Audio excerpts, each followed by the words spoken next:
So hello everyone, I welcome you all to IS Social Channel, and today we'll be carrying forward the legacy of ancient medieval history series, and today we are going to discuss about Harappan and Mesopotamian civilization. तो in today's lecture आज हम हरप्पा और Mesopotamian civilization की similarities as well as differences के बारे में discuss करेंगे।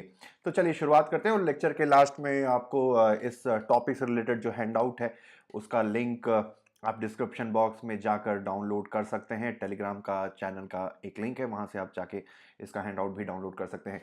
तो चलिए शुरुआत करते हैं। सबसे पहले बात करते हैं एज के बारे में।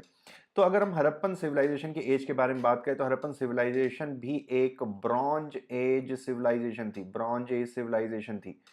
ब्रॉन्ज एज को हम चाल्कोलिथिक भी बोलते हैं। प्रीवियस लेक्चर में मैंने बताया था कि भाई टेक्निकल जो टर्म है वो चाल्कोलिथिक है। ब्रॉन्ज एज तो हम लेमन टर्म्स में बोलते हैं। चाल्कोलिथिक का मतलब है कि भाई चाल्को का मतलब होता है कॉपर और लिथिक का मतलब होता है स्टोन। इसका मतलब है कि इस एज में पत्थर और कॉपर से बने हुए दोनों ही तरीके के औजारों यानी कि वेपन्स का इस्तेमाल होता था। ब्रॉन्ज एज का मतलब तो सिंपल ये है कि भाई अब स्टोन एज का खत्म हो गया, स्टोन के पत्थर अब यूज नहीं होंगे, सीधे सीधे कॉपर के ही या ब्रॉन्ज के बने हुए ही टूल्स का इस्तेमाल होगा। ऐसा नहीं है। चाल्कोलिथिक एज में भाई कॉपर और स्टोन यानी दोनों ही मटेरियल से बने हुए हथियारों का इस्तेमाल होगा। ठीक है, ब्रॉन्ज का थोड़ा सा बता देता हूं। कुछ लोगों ने कमेंट सेक्शन में मेरे टेलीग्राम चैनल पे पूछा था। ब्रॉन्ज का सिंपल मतलब होता है भाई कॉपर प्लस टिन। कॉपर और टिन का बना हुआ एलॉय, उसको बोलते हैं ब्रॉन्ज। तो दोनों ही सिविलाइजेशन, चाहे हरप्पन सिविलाइजेशन हो चाहे मेसोपोटामियन सिविलाइजेशन हो, दोनों ही ब्रॉन्ज एज से बिलोंग करती थी। दोनों कॉन्टेम्पररी सिविलाइजेशन थी। कॉन्टेम्पररी सिविलाइजेशन, ठीक है, कॉन्टेम्पररी सिविलाइजेशन थी दोनों ही, ध्यान रखेंगे, दोनों ही कॉन्टेम्पररी सिविलाइजेशन थी। अगर हम बाकी की कॉन्टेम्पररी सिविलाइजेशन के बारे में बात करें तो चाइनीज सिविलाइजेशन, ठीक है, चाइनीज सिविलाइजेशन, और चौथी थी इजिप्शियन। इजिप्शियन, ये सारी सिविलाइजेशन कॉन्टेम्पररी थी। Harappan civilization, Mesopotamian civilization, Chinese civilization और इजिप्शियन सिविलाइजेशन। लेकिन हरप्पा और मेसोपोटामिया के बारे में हम क्यों डिस्कस कर रहे हैं? क्योंकि इन दोनों के बीच में ट्रेड लिंक था। ट्रेड लिंक, ठीक है, आपस में सामान की खरीद बिक्री करते थे ये दोनों सिविलाइजेशन। अब बात आती है लोकेशन की, तो ये भी सिमिलैरिटी है भाई, दोनों ही सिविलाइजेशन रिवर वैलीज में बेस्ड थी। River valleys, river valleys. अगर हम हरप्पन सिविलाइजेशन की बात करें तो ये इंडस, इंडस और उसकी ट्रिब्यूटरीज प्लस सरस्वती, सरस्वती जो कि अभी खत्म हो गई है, उस नदी के किनारे पर हरप्पन सिविलाइजेशन बेस्ड थी। अब बात आती है मेसोपोटामियन की। मेसोपोटामियन जो है Tigris, Tigris plus Euphrates, Euphrates नदी के किनारे पर बेस्ड थी। टाइग्रिस और यूफ्रेटस आज के समय में इराक, इराक मान लीजिए, प्रेजेंट कंटेक्स्ट में इराक यहां पर से सिचुएटेड है मेसोपोटामियन सिविलाइजेशन। चलिए आते हैं मोड ऑफ ऑक्यूपेशन।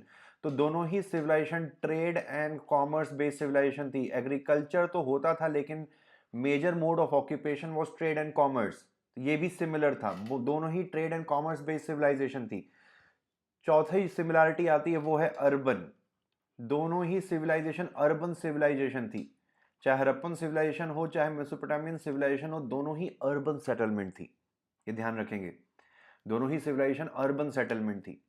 ठीक है, फिर पांचवी सिमिलरिटी आती है सील का इस्तेमाल। सील का इस्तेमाल हरप्पन सिविलाइजेशन भी करती थी। ये हरप्पन सिविलाइजेशन की सील्स हैं और मेसोपोटामियन सिविलाइजेशन की ये सील्स हैं। बस ये डिफरेंस ये है कि हरप्पन सिविलाइजेशन की जो मेजॉरिटी ऑफ सील्स है वो स्क्वायर शेप की थी, स्क्वायर शेप की थी, और मेसोपोटामियन सिविलाइजेशन की जो सील्स है सिलेंड्रिकल, सिलेंड्रिकल सील्स का इस्तेमाल करते थे। अब सील का इस्तेमाल क्यों होता था? मान लीजिए कि ट्रेडर वन है, ट्रेडर वन, और दूसरा है ट्रेडर टू। अब ट्रेडर वन मान लीजिए कि एक बोरी, ठीक है, एक बोरी अनाज जो है एक ट्रेडर वन भेज रहा है ट्रेडर टू को, तो क्या करेगा, उसकी उसके बैग के ऊपर, उस कंटेनर के ऊपर अपनी सील लगा देगा। ठीक है, वो सील उस ट्रेडर वन के लिए यूनिक होगी। अब ये अगर सील बिना टूटे सील टू अगर ट्रेडर टू के पास पहुंच जाती है, इसका मतलब ये है कि उस कंसाइनमेंट के साथ रास्ते में ट्रांजिट में किसी भी तरीके की टेम्परिंग नहीं की गई थी। तो एक तरीके से ऑथेंटिकेशन पर्पस हुआ करता था। ठीक है, पहली बात तो ये है कि ये सोर्स यानी कि ओरिजिन के बारे में बात करती थी, ट्रे इन सील्स के ऊपर इसके बारे में इंफॉर्मेशन थी। दूसरी इंफॉर्मेशन थी कि भाई इसके साथ कोई टेम्परिंग या किसी भी तरीके की छेड़छाड़ नहीं की गई है इस पैकेज पे। ठीक है, तो ट्रेड एंड कॉमर्स ही मेजर मकसद हुआ करता था इन सील्स का। अब चलिए डिफरेंसेस देख लेते हैं। अभी तक तो हमने सिमिलैरिटीज की बात की, जल्दी जल्दी मैं सिमिलैरिटीज बात फिर से रिपीट कर देता हूं। दोनों ही चाल्कोलिथिक सिविलाइजेशन थी, दोनों ही रिवर वैलीज पे बेस्ड थी, दोनों का ही major mode of occupation trade and commerce था, और दोनों ही अर्बन सेटलमेंट थी, दोनों ही सील्स का इस्तेमाल करती थी ट्रेड एंड कॉमर्स के लिए। अब डिफरेंसेस देख लेते हैं, तो स्क्रिप्ट के बारे में बात करते हैं। तो स्क्रिप्ट अगर आप देखोगे तो दोनों ही जो स्क्रिप्ट है हड़प्पन, दोनों ही स्क्रिप्ट पिक्टोग्राफिक थी, लेकिन एक डिफरेंस था। पिक्टोग्राफिक का मतलब है कि सपोज एक तरीका यह है कि मैं ट्री लिखूं, एक तरीका यह है कि मैं ट्री का कुछ सिंबल बना दूं। तो अगर ट्री लिखता हूं तो भाई ये नॉन पिक्टोरियल एक तरीके से स्क्रिप्ट है। फिर अगर मैं पिक्चर बना देता हूं तो ये पिक्टोरियल स्क्रिप्ट हो गई, यानी कि पिक्चर्स के माध्यम से किसी भी वर्ड या किसी भी साउंड को हम लिखने की कोशिश करते हैं।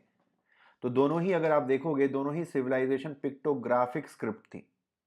लेकिन एक मेजर डिफरेंस ये है कि हड़प्पन सिविलाइजेशन की जो स्क्रिप्ट है वो डिसाइफर नहीं हो पाई है, जबकि मेसोपोटामियन सिविलाइजेशन की जो स्क्रिप्ट है वो डिसाइफर हो गई है। अब डिसाइफर कैसे हो गए मेसोपोटामियन की? क्योंकि मेसोपोटामियन सिविलाइजेशन की स्क्रिप्ट का रोजेटा स्टोन मिला है। रोजेटा स्टोन का मतलब है एक तरीके से बाइलिंगुअल स्क्रिप्ट मिली है। बाइलिंगुअल स्क्रिप्ट का मतलब है कि एक अननोन स्क्रिप्ट और एक नोन स्क्रिप्ट। तो एक पत्थर होगा जिसमें अननोन स्क्रिप्ट लिखी होगी और उसी का हू बहू ट्रांसलेशन किसी नोन स्क्रिप्ट में भी लिखा होगा। तो नोन स्क्रिप्ट से जब आप अपनी अननोन स्क्रिप्ट को मैच करेंगे वर्ड बाय वर्ड, तो आप अननोन स्क्रिप्ट को डिसाइफर कर सकते हैं, जान सकते हैं कि किस वर्ड का क्या मतलब है। और ऐसे पत्थर जिस पे बाइलिंगुअल स्क्रिप्ट लिखी होती है, जिसमें एक नोन और एक अननोन स्क्रिप्ट लिखी होती है, उसको रोजेटा स्टोन कहा जाता है। ठीक है, बाइलिंगुअल इंस्क्रिप्शंस जिस पे होते हैं उसको रोजेटा स्टोन कहा जाता है।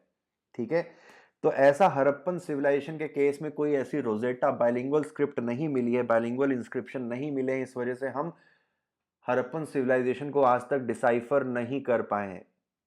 लेकिन ठीक उसके उलट मेसोपोटामियन सिविलाइजेशन के ट्रांसलेशन मिले थे ग्रीक स्क्रिप्ट में या लैटिन, ग्रीक, इन सब चीज़ों में। इस वजह से हम मेसोपोटामियन सिविलाइजेशन को डिसाइफर कर पाए। अगला डिफरेंस आता है टाउन प्लानिंग का। तो हड़प्पन सिविलाइजेशन जहां पे प्लान्ड टाउनशिप थी, प्लान टाउनशिप थी, वहीं पर मेसोपोटामियन सिविलाइजेशन अनप्लान्ड प्लानिंग थी, unplanned urban settlement, urban settlement, unplanned urban settlement. तो ये प्लान्ड सेटलमेंट थी Harappan civilization, Mesopotamian civilization unplanned urban settlement थी, ये ध्यान रखेंगे। चलिए अगला आता है साइज ऑफ सेटलमेंट की बात करें तो हड़प्पन सिविलाइजेशन बहुत ही बड़े ज्योग्राफिकल एरिया में थी, वेरी बिग ज्योग्राफिकल स्पैन। ठीक है, लेकिन उसके कंपैरिजन में अगर हम मेसोपोटामियन सिविलाइजेशन को देखें तो ये स्मॉलर सेटलमेंट थी, smaller in comparison to Harappan civilization. ठीक है, ये एक डिफरेंस है। अगला डिफरेंस आता है टेम्पल्स एंड पैलेसेस का। तो हड़प्पन सिविलाइजेशन में आपको टेम्पल्स प्लस पैलेसेस नहीं देखने को मिलेंगे, वहीं मेसोपोटामियन सिविलाइजेशन में आपको टेम्पल्स प्लस पैलेसेस देखने को मिलेंगे। ये मेसोपोटामियन सिविलाइजेशन का एक टेम्पल है। ठीक है, तो टेम्पल्स और पैलेसेस हड़प्पन सिविलाइजेशन की साइट की खुदाई में किसी भी प्रकार के मंदिर या महलों की खुदाई में मिलने के साक्ष्य नहीं है। ठीक है, वहीं ठीक उलट मेसोपोटामियन सिविलाइजेशन के केस में आपको इस तरीके के मंदिर और महल देखने को मिलते हैं। बात आती है ब्रिक्स की। अब देखो, ब्रिक्स बताने से पहले मैं बता देता हूँ कि भाई ईंट तीन प्रकार की होती है। एक होता है मड ब्रिक, मड ब्रिक जिसको हम सन ड्राइड ब्रिक भी कहते हैं। दूसरा कैटेगरी है आपकी बर्न्ड ब्रिक, बर्न्ड ब्रिक। और तीसरी कैटेगरी है आपकी बेक्ड ब्रिक, बेक्ड ब्रिक। अब इसमें क्या डिफरेंस है? जैसे मान लीजिए आपने मिट्टी का एक पत्थर, मिट्टी से बना हुआ एक ईंट ली और उसको आपने धूप में सुखा लिया, तो उसको हम सन ड्राइड ब्रिक या मड ब्रिक बोलेंगे। ठीक है, उसको हम सन ड्राइड ब्रिक या मड ब्रिक बोलेंगे। ठीक है, इज दैट क्लियर?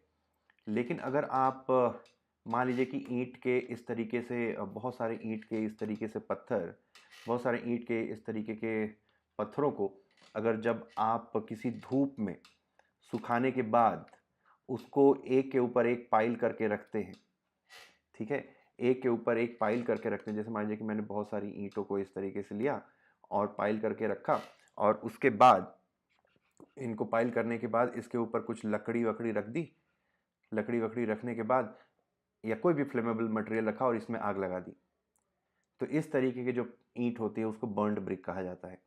एक तीसरा आता है बेक्ड ब्रिक। तो बेक्ड ब्रिक जनरली आपको किसी चिमनी में, ब्रिक किल्न में, किल्न जिसको बोलते हैं चिमनी, ठीक है, किसी ईंट के भट्टे में जो ईंट बनाई जाती है उसको बेक्ड ब्रिक कहा जाता है। अब बेक्ड ब्रिक बर्न्ड ब्रिक से सुपीरियर होता है। क्यों सुपीरियर होता है? क्योंकि बेक्ड ब्रिक में ईंट के हर तरफ इवन हीटिंग मिलती है, इसलिए ईंट का जो क्रिस्टल स्ट्रक्चर होता है वो इवन होता है। लेकिन बर्न्ड ब्रिक के केस में क्या होगा कि जो भी सरफेस आग को एक्सपोज होंगी वही सरफेस जो है स्ट्रांग बन पाएगी, हार्ड बन पाएगी, और जो सरफेस, जो साइड है, जो फेस है ईंट का, जो आग से अलग होगा वो उतने अच्छे तरीके से स्ट्रांग नहीं हो पाएगा। तो ये अनइवन होती है, बर्न्ड ब्रिक अनइवन होती है in comparison to baked brick. ठीक है, इतना समझ में आया? अब एक और डिफरेंस ये देखने को है कि भाई देखा जाए तो मड ब्रिक या सन ड्राइड ब्रिक से सुपीरियर है बर्न्ड ब्रिक, और बर्न्ड ब्रिक से सुपीरियर है बेक्ड ब्रिक। तो हड़प्पन सिविलाइजेशन के केस में मेजॉरिटी ऑफ जो ईंट इस्तेमाल की गई है वो बेक्ड ब्रिक है। ठीक है, हालांकि बर्न्ड ब्रिक का भी इस्तेमाल हुआ है, लेकिन मेजॉरिटी ऑफ जो ब्रिक्स हैं दे आर बेक्ड ब्रिक। उसी के कंपैरिजन में मेसोपोटामियन सिविलाइजेशन में majority of bricks are basically burned brick. ठीक है, majority of bricks are burned brick in case of Mesopotamian civilization. तो ये भी एक डिफरेंस है। अगला डिफरेंस आता है टाइप ऑफ रूल की। तो हम अगर हड़प्पन सिविलाइजेशन देखें तो Harappan civilization was ruled by group of merchant community. ठीक है, ग्रुप ऑफ मर्चेंट कम्युनिटी थी वो हड़प्पन सिविलाइजेशन में राज्य करती थी। लेकिन मेसोपोटामियन सिविलाइजेशन में it was hereditary monarchy, it was hereditary monarchy. हम ऐसा क्यों कह सकते हैं, कैसे कह सकते हैं कि भाई ये मर्चेंट्स रूल करते थे? क्योंकि हमें कोई भी पैलेसेस देखने को नहीं मिले हैं हड़प्पन सिविलाइजेशन के केस में, लेकिन मेसोपोटामियन सिविलाइजेशन के केस में हमको पैलेसेस देखने को मिलते हैं, जिससे हमें ये पता चलता है कि भाई ये एक हेरिडिटरी मोनार्की थी। हेरिडिटरी मोनार्की का मतलब है कि भाई राजा मरेगा तो राजा का बेटा राजा बनेगा, that is called hereditary monarchy. अगला डिफरेंस है वेट एंड मेजरमेंट। तो हड़प्पन सिविलाइजेशन के केस में आपको स्टैंडर्ड वेट एंड मेजरमेंट